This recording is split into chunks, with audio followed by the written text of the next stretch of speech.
आई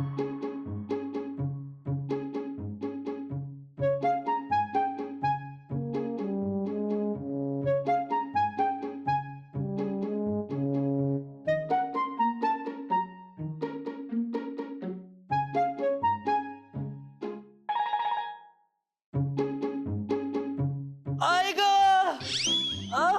तिळगुळकर काय होते तुम्हाला? माझी दाढ दुखते, मला चक्कर आहे. अहो तिळगुळकर नहीं मैं लुट गई, बर्बाद हो गई, अब मेरा क्या होगा? हे तुमचं नाही आहे. हा हा हे तिळगुळकर आहेत, जवळकर नाहीयेत. हा ठरलंय ना तुमचं. हा, ए जरा गोप्या पाणी घेऊन ये जा. साधं की गोप्या एक काम कर, एक कलश घे.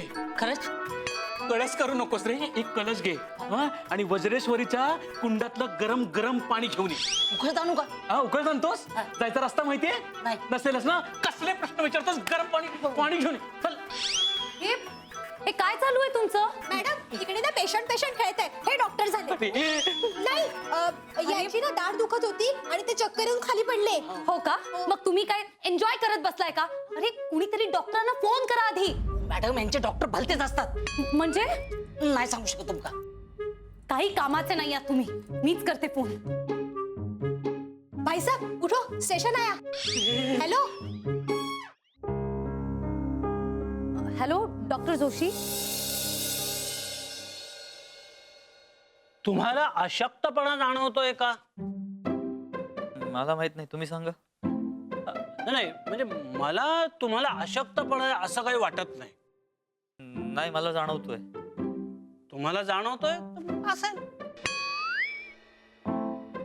बरं मला एक सांगा, तुम्ही सकाळी काय खाल्लं होतं? सकाळी कांदे पोहे. कांदे पोहे. पण मला एक सांगा, तुम्ही हे कांदे पोहे एकट्याने खाल्ले होते का? नाही म्हणजे एकट्याने जर खाल्ले ना तर असा त्रास बऱ्याचदा होतो, म्हणून म्हटलं. एक मिनिट, तुम्ही डॉक्टर जोशी नाही आहात ना? आय मीन डॉक्टर जोशी कुठे बाहेर गेलेत का? नाही, ते डॉक्टर जोशी आजारी आहेत ना, म्हणून त्यांच्या ऐवजी मी आलो. तुम्हाला काही सांगायचं का मला? आता ताकाला जाऊन भांड कशाला लपवायचं नाही का? मी तुम्हाला स्पष्टच विचारते. जे काय आहे ना ते स्पष्टच विचारा. मला लग्नाबद्दल विचारायचं होतं. चालेल, हरकत नाही. मला हे लग्न मान्य आहे. मान्य नसायला काय झालं? अहो खाली फुकट एकटं नाही, काय अर्थ आहे? कोणतरी सोबतीला हवं. हो, हे बरोबर आहे. कधी करायचं लग्न? आता तुम्हीच सांगा, मला काय दुसरं काम आहे, मी मोकळाच आहे. आता प्रश्न राहिला तो समाज काय म्हणेल याचा. समाजाचा प्रश्न नाही पॉलिसी. आता पण समाजाचा विचार कशाला करायचा? अहो, माणूस हा सामाजिक प्राणी आहे, आपल्याला समाजाचा विचार करायला हवा. हा आता लोक म्हणतील या वयात लग्न करतो म्हणजे म्हातार सळ लागलाय.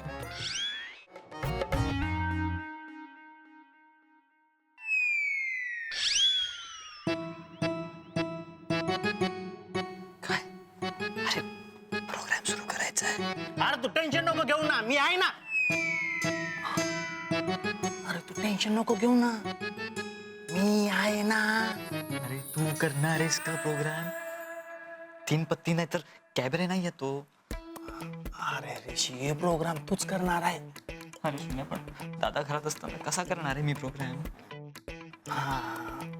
अरे पण आत्ताशी 7 वाजून 10 मिनिटं झालेत ना, अजून बराच वेळ आहे. ये सुम्या, त्याच्या बरोबर गप्पा नको मारू, आराम करू दे त्याला.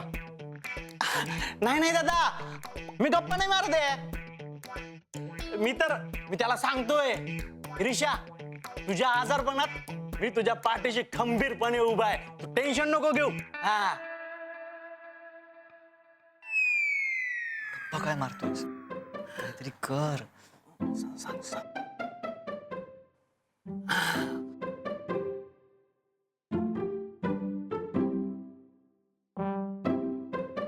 दादा काय शोधताय तुम्ही? अरे ऋषासाठी सूप करायचंय, तो सामग्री शोधतोय.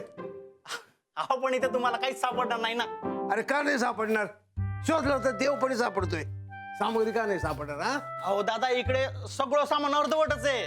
म्हणजे बघा ना, चहाचं भांड आहे पण ते गळाला गाळणीच नाही, वरण आहे पण ते त्याला डावच नाही. इकडे सगळंच अर्धवट आहे. हा म्हणून तो रिशा आणि मी ऑमलेट खात नाही, हाफ फ्राय खातो. हाय का नाही रिशा?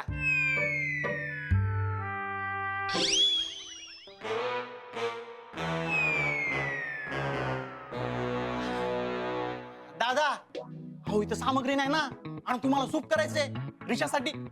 तुम्ही आत्ताच्या आता बाजारात गेलं पाहिजे सामग्री आणायला. जा हा लवकर आणि या आरामात या. आता यावेळी मी बाहेर कुठे जाऊ रे? हा, ते पण आहे. मग असं करू ना, मी जातो बाहेर. चायनीजच्या गाडीवर मस्त सूप मिळते रेडीमेड, म्हणजे आपल्या रिशाला ते सूप पण पिता येईल ना. हा येतो हा रिशा.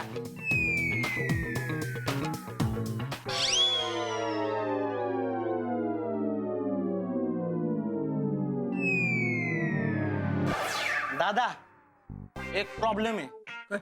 मी नाही जाऊ शकत बाहेर, म्हणजे माझ्याकडे पैसे नाही ना, आणि हे पुणे कोल्हापूर नाही. तो चायनीजचा गाडीवाला मला कसा उधारी देईल? हरकत नाही. असं पण ऋषासाठी रस्त्यावर तर खाणं नाहीच चालणार. घरगुती पाहिजे.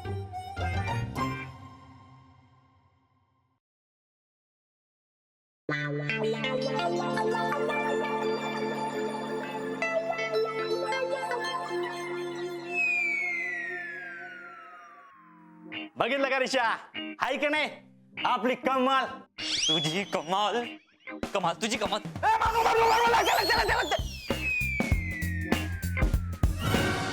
काय आजोबा काय सांगताय तुम्ही? खरंच सांगतोय. अहो तो कोल्हापुरात असताना कधीच आजारी पडला नाही, एकदम रामडा गडी.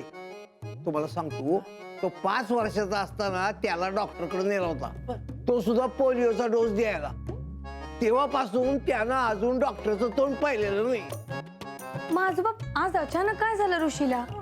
मला वाटतं पुण्याचं पाणी बाजलं असावं. ठीक आहे, पुण्याचं पाणी कसं बाधेल? बाधू शकत, एक शक्यता आहे. नाग्या, नाग्या, काय झालं? कशाला आरडाओरडा करताय? नमस्कार आजोबा. काय झालं? तीर्थरूप का बोलावलं मला? माझ्या सुपुत्रा, तुला अशासाठी बोलावलं. मला एक सांग, आपल्या सोसायटीच्या पाण्याच्या टाक्यांमध्ये मिसळ नाही असं नक्की? छे हो, वॉचमन तर त्याला कुलूप लावतो. मग तरी ऋषीची तब्येत कशी बिघडली? तिळगुळकर आजारी आहेत? अरे एकदम टणटणीत आहे मी. नाही हो, मी तुमच्या नातवाबद्दल बोलतो. मी तेच बोलतोय. मी काय विचार केला, का आजारी माणसाला सूप दिलं तर त्याला तरतरी येईल, म्हणून सूप करायला गेलो तर सामग्रीच मिळेल ना. तुमच्याकडे मिळेल का? हो, ठीक आहे, तुम्ही येतो मी. आजोबा आजोबा आजोबा नाही, म्हणजे मला तसं म्हणायचं नव्हतं. मला एवढंच म्हणायचंय की सूपचं सामान वगैरे एवढे कष्ट तुम्ही कशाला घेताय? मी आहे ना, मी स्वतः ऋषीसाठी इतकं मस्त सूप ते. ए तायडे, ए वेडे, आधीच ते आजारी आहेत, त्यात काही कमी जास्त झालं तर कितीला पडायचं ते? अगं माझ्यासारख्या धडधकड माणसावर प्रयोग करतच असतीस तू, निदान त्या आजारी माणसाला तरी सोड. तू गप्प बसा आणि मी घेतो माझं मी आजोबा येतो हा. आजोबा ते नाग्याचं बोलणं तुम्ही अजिबात मनावर घेऊ नका. म्हणजे आतापर्यंत तुम्हाला कळलंच आहे ना तो कसा आहे ते. पण मी काय म्हणते, माझी मीठ मोहरी अगदी मापात असते आजोबा, जोरा पण इकडे तिकडे होत नाही. हा मग दमी नव्हता ना तर ते तिळगुळ करत होते, मी गॅरंटी देतो. मला काय वाटतं, आज झोपलेत ना ते तिळगुळकर नाही आहेत. चला चला खात्री करून घेऊ, माझ्यासोबत या. उठवा त्याला, आता सुपाचं सूप आणि पाण्याचं पाणी होईल. उठ बाबा उठ, नाही ते बेणं आम्हाला आयुष्यातून उठवेल.